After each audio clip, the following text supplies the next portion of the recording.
সামাজিক যোগাযোগ মাধ্যমে ছড়ানো পুলিশের রেকর্ড করা নুসরাতের জবানবন্দিতে পাওয়া গেছে তার উপর অধ্যক্ষ সিরাজের যৌন নির্যাতনের কথা। সেখানে আবারও প্রমাণ হয়েছে সিরাজ তাকে বারবার প্রশ্নপত্রের বিনিময়ে অনৈতিক প্রস্তাব দিয়েছিল।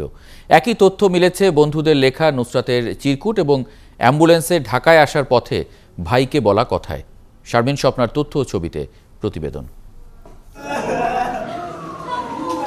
আগুনে পুড়িয়ে হত্যা চেষ্টার আগেও একবার নুসরাতের উপর হামলা হয়েছিল। সেবারও মুখে ওড়না থাকায় হামলাকারীকে চিনতে পারেননি তিনি। কাকে মারছিল? তোমার কে মারছে তুমি জানো না? না, আমি দেখতে ছিলাম। আর এখানে মারতালে কোনো কিছু কি দিয়ে মারছিল? কথা বলা। মানে কেউ ফালাইছে শুনবলে এরকম। মানে আমার চোখে পড়ছিল শুনবলে। তো এটা নিউজে আসছে, ভেবে প্রস্তাবে সারা না যাওয়া। অপরাধ অধ্যক্ষ সিরাজের অনৈতিক প্রস্তাবে রাজি না হওয়া। এক পর্যায়ে সিরাজ তাকে নিজের ঘরে নিয়ে যৌন হয়রানিও করেছিল। গত ২৭শে মার্চ পুলিশের কাছে লিখিতভাবে জানানোর পর আবার একই কথা জবানবন্দিতেও বলেছিলেন নুসরাত।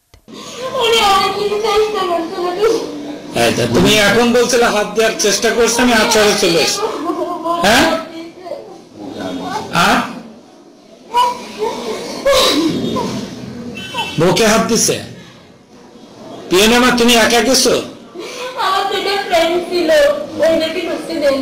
সোনাগাজী থানার ভারপ্রাপ্ত কর্মকর্তা যখন মোবাইল ফোনে তার এই বক্তব্য রেকর্ড করছিলেন, তখন সেখানে হাজির হয়েছিলেন সোনাগাজী পৌর মেয়র অ্যাডভোকেট রফিকুল ইসলাম খোকন। আমি গিয়ে দেখি যে ওই মেয়ের জবানবন্দি রেকর্ড করতেছে ওসি সাহেব। তখন আমি ওইখানে বসাছিলাম, ওই মেয়ের বক্তব্যটা আমি শুনছি।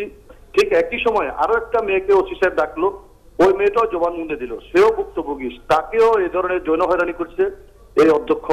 একাই যখন সিরাজের অনৈতিক আচরণের প্রতিবাদ করছিলেন, তখন বন্ধুদের পাশে চেয়ে চিঠি লিখেছিলেন নুসরাত। সেই চিঠিটিও এখন পুলিশের কাছে। সেখানেও বর্ণনা দিয়েছেন কিভাবে সিরাজ তাকে প্রশ্নপত্র দেওয়ার লোভ দেখিয়ে অনৈতিক প্রস্তাব দিয়েছিল। আর আগুনে পোড়ার পর যখন ঢাকায় আনা হচ্ছিল, তখন একবার ভাইকে নুসরাত বলেছিল কিভাবে সিরাজের লোকজন তার গায়ে আগুন দিল এবং কেন তার উপর ক্ষুব্ধ ছিল সিরাজ।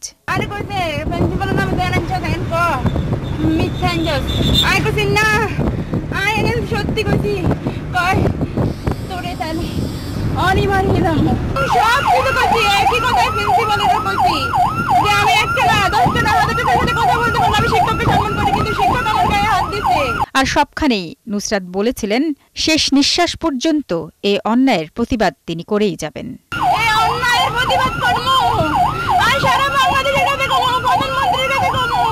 শারমিন স্বপ্না, ৭১।